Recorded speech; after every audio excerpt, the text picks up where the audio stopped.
Merry Christmas and welcome back. You're watching Investor's Guide on ET Now. Thanks for staying with us. We're down to our last portfolio. Dhirendra is in our Delhi studio and we're talking about the portfolio we designed for someone who's retired.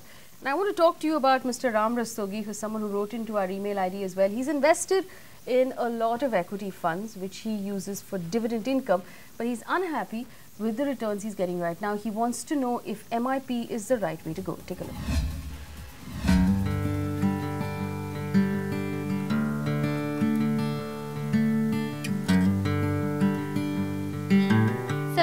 Year-old Ram Rastogi misses his grandchildren, but being tech-savvy allows him to watch them grow through the internet.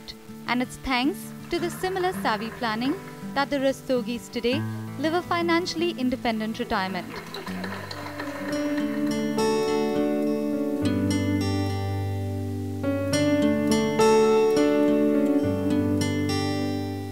Ram's life savings are carefully invested across various asset classes, and he manages a comfortable lifestyle without having to depend on his children.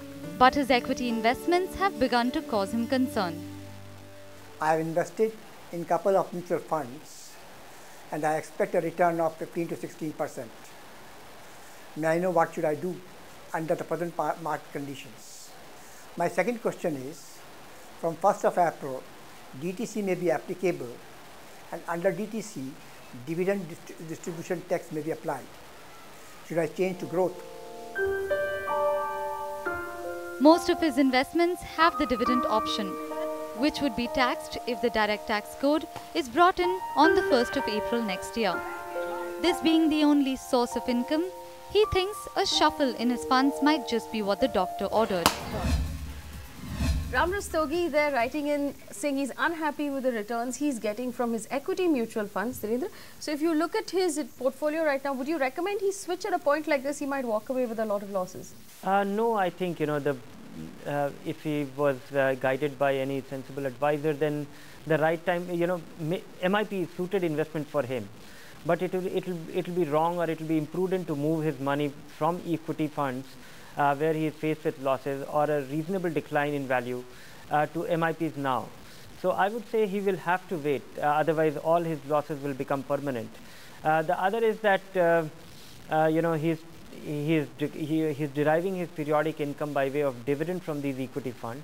That may not be a very smart thing, because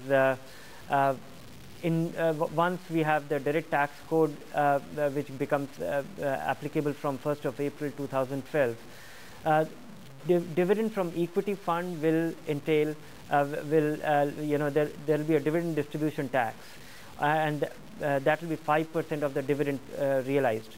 So from that standpoint, dividend will be a fairly unattractive way of deriving income from equity. It will be better to have it in the growth plan and derive your income periodically at a, when you decide, a time of your choosing.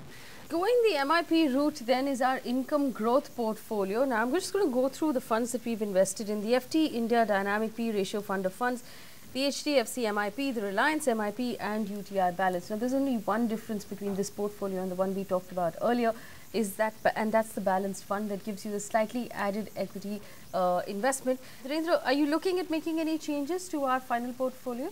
No, not at all. In fact, in a condition like this, a 40% into equity and we are head above water, I think is a reasonable achievement. At the same time, there is great flexibility internally within this portfolio, that the dynamic PE ratio fund will keep changing the allocation depending on the market condition. At the same time, we have periodic rebalancing happening in all the other three funds, the one balanced fund and two MIPs. So I don't think there is any need to make any changes here, and none of our fund is disappointing on a relative basis within their own category.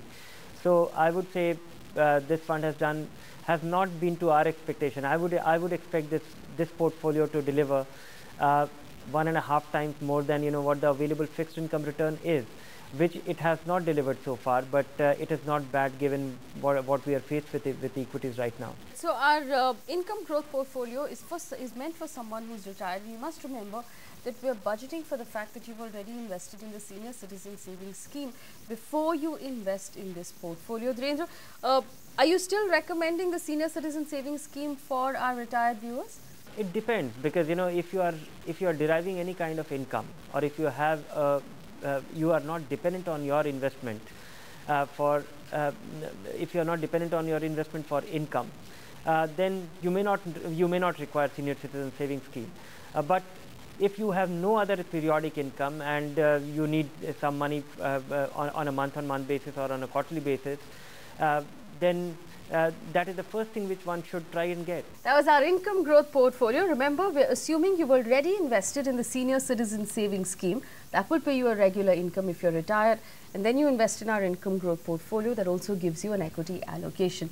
That's a wrap on this show. Dhirendra, thank you so much for joining us on Investor's Guide this week, and Merry Christmas to you. Remember, next week, New Year special, we're going to be rating the mutual funds that have performed the best in the last year. We'll tell you where you should be putting your money next year. Write to us if you have any questions, and of course, catch this episode on our Facebook page as well. Thanks for watching Investor's Guide. Merry Christmas again.